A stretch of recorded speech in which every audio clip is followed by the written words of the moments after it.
Ruas engarrafadas, ônibus lotados, calçadas esburacadas, transporte coletivo nem sempre disponível.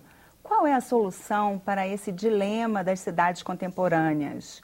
O tema do nosso Cidadania de hoje é a mobilidade urbana. Nós vamos conversar com a professora doutora Maria Rosa Ravelli, da Universidade de Brasília. Bem-vinda, professora. Obrigada. Obrigada por ter vindo à Cidadania. Obrigada. Né? E o transporte coletivo é citado até na nossa Constituição como um direito. Né? Isso é uma questão de cidadania, a mobilidade urbana? É uma questão, em primeiro lugar, de cidadania, de um direito humano fundamental, porque é o direito de ir e vir. E também uma questão social, uma questão econômica hoje, da viabilidade e competitividade das cidades. Então, é muito importante para o bem-estar das pessoas. A maioria das pessoas hoje no Brasil vivem nas cidades, logo vamos alcançar 90% dos brasileiros vivendo nas cidades.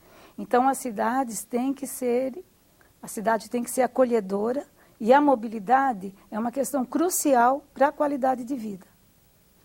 Assim, elas deveriam ser acolhedoras, mas atualmente não são muito, né? Como estão as cidades brasileiras aí na comparação com o resto do mundo nesse assunto? Pois é, as cidades estão muito engarrafadas, como a gente acompanha todo dia, né? Na imprensa, no rádio, na televisão, muito acidente.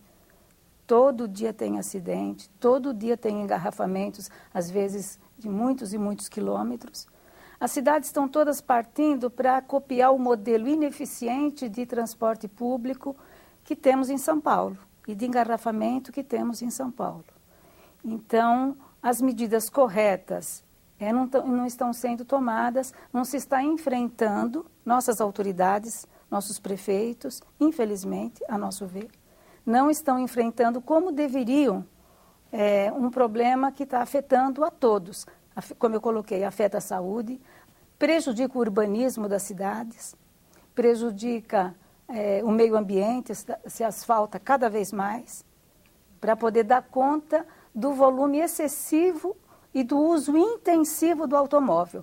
Na verdade, Roberta, nós temos uma política pública de transporte para incentivar o uso do automóvel, porque na medida em que você não coloca um transporte público eficiente, integrado, com as linhas integradas, com a tarifa integrada, com conforto, pontualidade, segurança, com os modais corretos, nos locais corretos, onde é transporte de alta capacidade, é o trilho, é o trem, é o metrô, é o bonde moderno.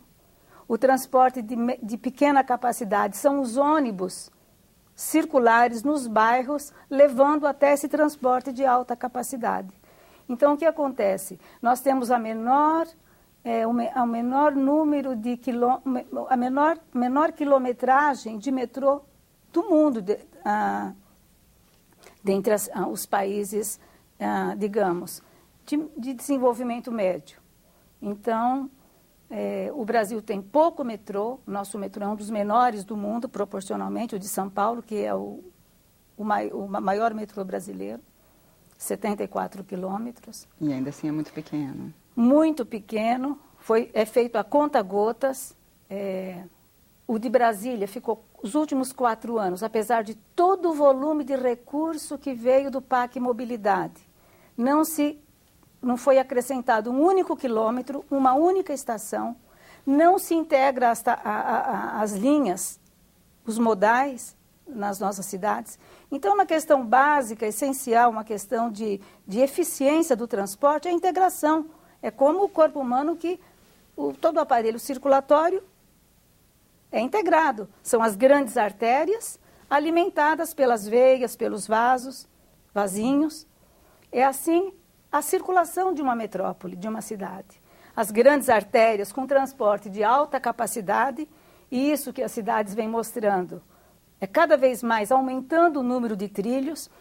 Para a gente ver um exemplo, Paris está fazendo um grande anel metroviário de 300 quilômetros, com mais de 60 estações modelo, que são verdadeiros palácios do povo. Obras com grandes concursos internacionais para você trazer beleza. As grandes estações, as de integração, elas não são apenas aquele local que você toma o transporte. É um local também que te oferece muito serviço, local de encontro, de convivência, de cultura. Agora, então, é toda uma modificação. Então, é muito importante a integração das linhas, o trilho, o trem urbano, o metrô, o bonde moderno, que aqui no Brasil se chama de veículo leve sobre trilhos, que na verdade é um tranvia, como se diz em espanhol, é um trem na via, é um pequeno trem de média capacidade, mas que organiza o transporte principalmente nas áreas centrais. Torna confortável, torna seguro. Mas isso tem que ser tudo integrado com ônibus nas localidades, levando com pontualidade até esses modais de maior capacidade. Então, é o trilho, é o ônibus alimentando, são as ciclovias, são calçadas com acessibilidade correta. Eu agora, para chegar aqui, é inacreditável, na capital da República, na Casa do Povo, eu vim pelos anexos, tive que deixar o carro muito longe, porque não tem transporte público correto aqui nessa cidade ainda, apesar do esforço que estamos agora com expectativa de ter mudança, né? A cidade ser um exemplo, novamente, de um bom transporte. Eu vim a pé, não tem calçada para chegar aqui pelos fundos, não tem calçada, um cadeirante não passa, não tem abarrotado de automóvel, então alguma coisa está incorreto. Ou seja, você tem prefeitos submissos a um modelo que não é a serviço do povo. É a serviço, de repente, das empresas de ônibus. Só que as empresas de ônibus, elas fazem a pressão no interesse delas, e elas, do ponto de vista delas, elas têm razão. Elas estão lutando pelo interesse delas. Por quê? Porque você tem um modelo, uma política dos prefeitos, de uma grande parte deles, que permite esse funcionamento. Então, o desafio se encaminhar um pacto hoje. Se chegou a tal ponto a crise do transporte público, os engarrafamentos que as pessoas são obrigadas a usar o carro por conta de não ter um transporte público eficiente, que é preciso um pacto, uma pactuação entre as autoridades com os operadores do transporte, ouvindo a cidadania, ouvindo a sociedade, ouvindo as entidades e buscando uma mudança. Isso é uma transição de um modelo ineficiente, desumano, que dá prejuízo à saúde, mas dá prejuízo também à economia, porque são grandes engarrafamentos, as pessoas chegam atrasadas no trabalho, tudo isso onera a economia do país, portanto, a competitividade dos nossos serviços, da nossa indústria, do nosso comércio. Então, isso onera o emprego, a renda. Então, é um prejuízo muito grande para o país, por conta de manter um modelo ineficiente. Então, essa migração para um modelo correto, de modo que as pessoas possam deixar mais o carro em casa, é que precisa ser feito. E quais seriam, você perguntou, o que é que outras cidades do mundo, outras grandes metrópoles e mesmo cidades médias vêm promovendo? Um exemplo impressionante agora foi Paris, que já tem um cartão único em que você pode andar à vontade no metrô, com aquele mesmo cartão e que custa apenas 70 euros, por cerca de R$200. Para o mês inteiro. Para o mês todo. Você anda ilimitadamente no metrô, no trem urbano, no bonde moderno, que eles chamam de o tramway, nos ônibus, você usa a bicicleta de aluguel e você ainda pode usar uma vez por semana o automóvel elétrico de aluguel, caso você precise se locomover.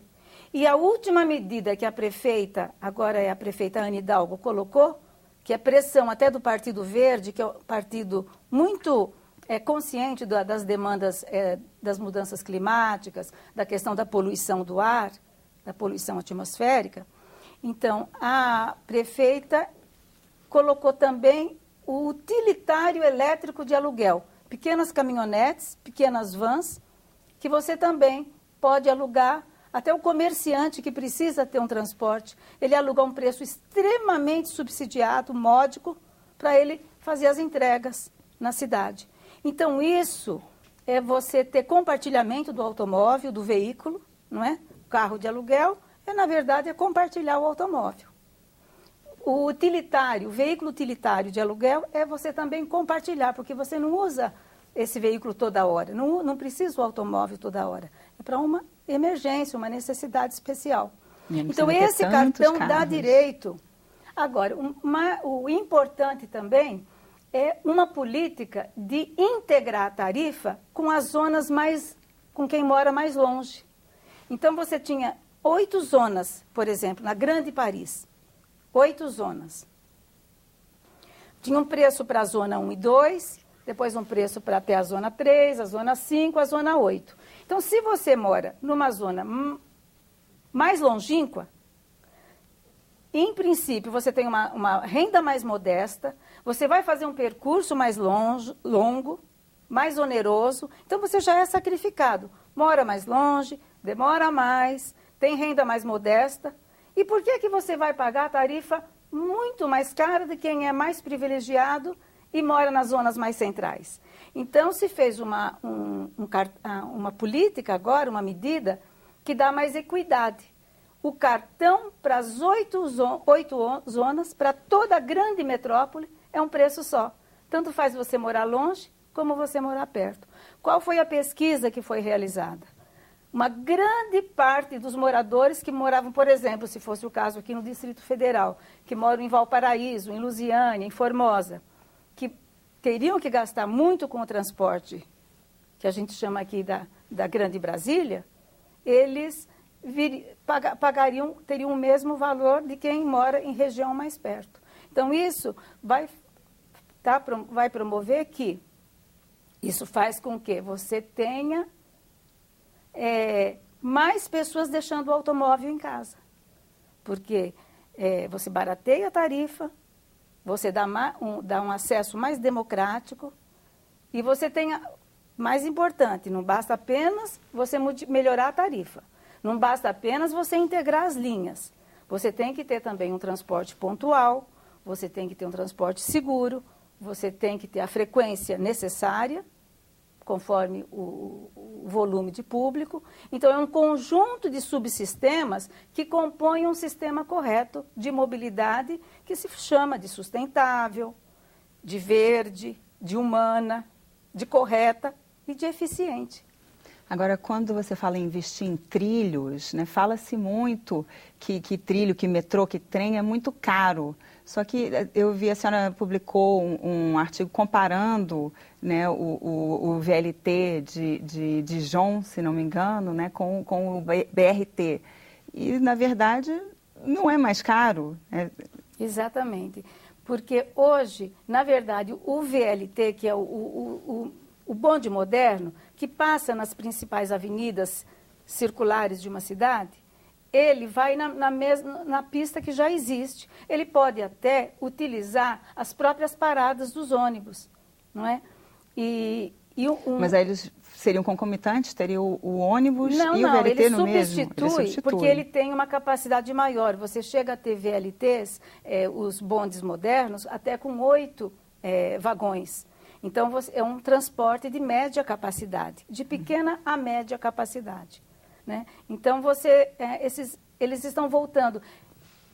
Tanto isso é eficiente, tanto isso é o caminho, porque todo o desafio de um gestor, de um correto gestor público, de um prefeito, é que medidas adotar, para que as pessoas deixem mais o automóvel em casa, para que a cidade fique mais confortável para todos.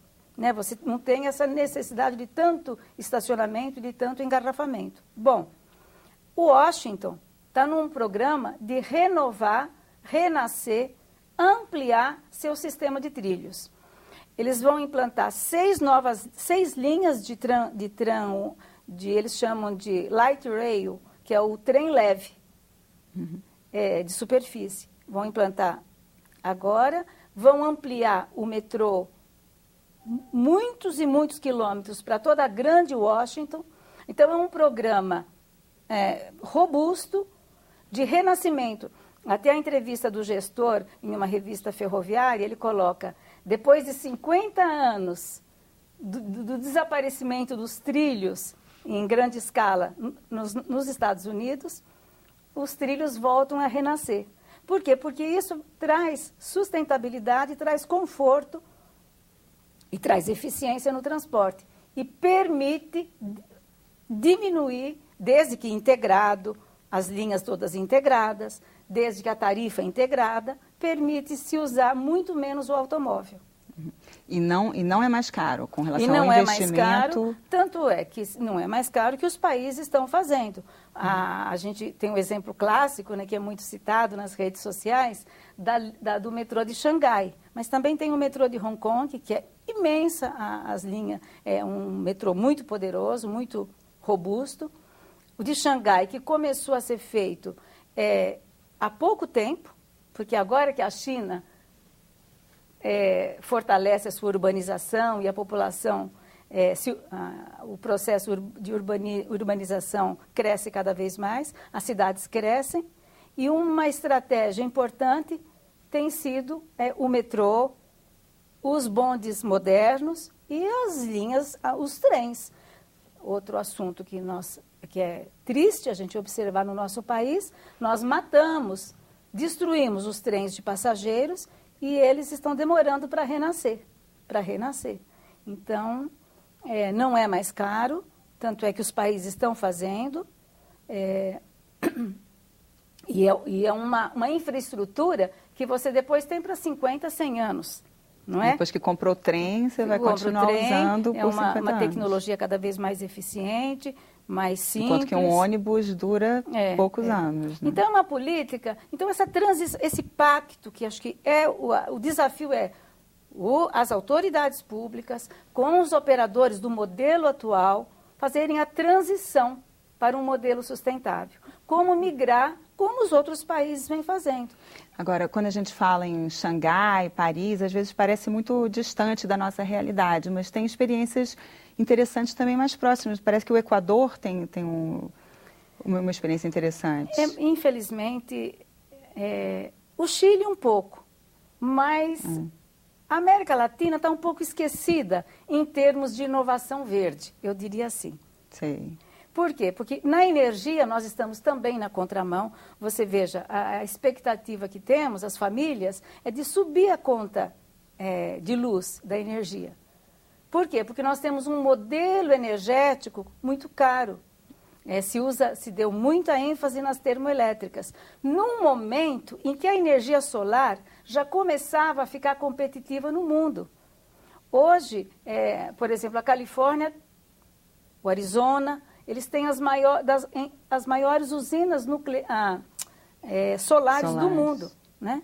A desativação das nucleares é uma política hoje, também dentro de uma visão de energia limpa, energia verde, energia segura. Porque a energia nuclear, em tese, ela é limpa, mas ela tem risco, muito risco. Quem gostaria de morar do lado de uma usina nuclear, não é? Uhum. Então, nós estamos na contramão. América Latina. Nós já podíamos estar integrados. Como isso não fortaleceria a economia da região, desse nosso subcontinente? A integração por trilhos do Atlântico ao Pacífico, da Venezuela até o Cone Sul. Então, a integração da Europa por trilhos, ela já está impecável, ela está muito forte. Tem agora a proposta da China fazer um trem da China vindo à Turquia, chegando até a Itália. Quer dizer, unindo a Europa com a Ásia com um trem de carga e de passageiros, repetindo mais ou menos a antiga Rota da Seda. Ou seja, a visão de futuro, tanto do ponto de vista da economia, como do conforto das pessoas e da segurança, é o que tem presidido essas novas políticas de transporte público e de mobilidade. E é isso que nós não estamos vendo, em geral, na América do Sul. Nós estamos com um modelo monolítico, único, é só pneu, é só automotivo, é só automóvel. É importante que as pessoas tenham automóvel, as famílias, que todos tenham. É um bem democrático, que deve ser acesso a todos. Mas é muito, muito importante que o transporte público seja impecável, seja eficiente. E como poderia se dar esse renascimento dos trilhos no Brasil? Porque o investimento inicial, pelo menos, é alto. Se for depender das empresas que visam lucro, fica difícil, né? Como se poderia viabilizar esse renascimento dos trilhos? Pois se fala que é um investimento caro. Veja bem, é como a educação, uma educação de alta qualidade, escola integral, onde a criança tem uma visão, um desenvolvimento pleno da sua personalidade, nas artes, nos esportes, nas ciências. A educação integral, ela é cara, mas é muito mais caro um país não dar educação para os seus filhos. Por quê? Porque o país fica na baixa criatividade, na baixa produtividade e, portanto, na baixa geração de riqueza para todos. Então, o Brasil não tem, nós estamos em dívida social. O Anísio Teixeira já falava isso e ele é muito esquecido nas políticas públicas hoje em dia. Anísio Teixeira dizia, educação não é privilégio, é uma necessidade para um país crescer de forma harmoniosa, de forma eficiente, de forma correta, democrática. Tem que dar chance a todos igual. É muito caro, e estamos vendo a questão das crianças na rua, os delinquentes, um conjunto de problemas sociais e da baixa produtividade. Porque que seria o mesmo caso coisa para o transporte público. Se fala que a Europa está em crise. Eu não sou economista, não tenho entendimento, mas está em crise. Só que, se você olha as políticas públicas, é cidade após cidade renovando o seu sistema de transporte. Mais trilhos, mais tramway, que eles chamam. Esse metrô, esse Grande Paris, são 300 quilômetros. Londres agora está fazendo uma grande linha que junta o leste ao oeste da cidade, ao noroeste, é a Crossrail. Ela é um trilho que cruza a cidade. Mais de 100 quilômetros, é imensa mais de 100 quilômetros. As estações são monumentais. Para você ter ideia, uma delas, que fica na margem do rio Tâmisa, em Canary, perto de Greenwich, uma região nova que está sendo desenvolvida, porque o bom planejamento do transporte público é vinculado de forma íntima com o planejamento urbano de uma cidade. Então, toda uma área que Londres quer desenvolver passa essa nova linha de metrô. As estações são verdadeiros monumentos, igual ao metrô, ao anel metroviário de Paris. O Norman Foster, que é um grande arquiteto, né, renomado, ele ganhou o concurso para essa licitação dessa estação, a margem do Tâmisa. Cada estação foi concurso também para um escritório de arquitetura, para trazer a estação nova, que é o ponto de convivência das pessoas, e não apenas ponto de passagem. Então, todo um conceito novo de mobilidade, ligado ao bem-estar, ligado à questão ambiental, com jardins, com espaços internos, com fontes, tudo isso com cultura, é o futuro da mobilidade. Então, nós estamos, infelizmente, muito distantes desta realidade, muito distantes. E as coisas básicas, Roberta, nosso transporte não tem integração das linhas. Eu, para vir aqui hoje, para chegar aqui, eu não posso consultar meu celular e saber qual é a linha para eu sair do ponto A para o ponto B. Isso, hoje você tem a tecnologia. Infelizmente, nosso tempo acabou, vamos ter que encerrar por aqui, mas o tema, com certeza, rende muito. Tem muito assunto, né, para continuar sendo explorado. Mas agradeço muito a sua vinda. Eu que agradeço. Né? Espero que possa voltar novamente. Obrigada. Né? Nós conversamos com a professora Maria Rosa Ravelli sobre a mobilidade urbana. Se você tiver alguma sugestão ou pergunta, ligue para o Alô Senado no número 0800 61 2211 e para rever ou baixar esse aqui ou qualquer outro programa da TV Senado, acesse nosso portal www.senado.leg.br/TV. Obrigada e até o próximo Cidadania.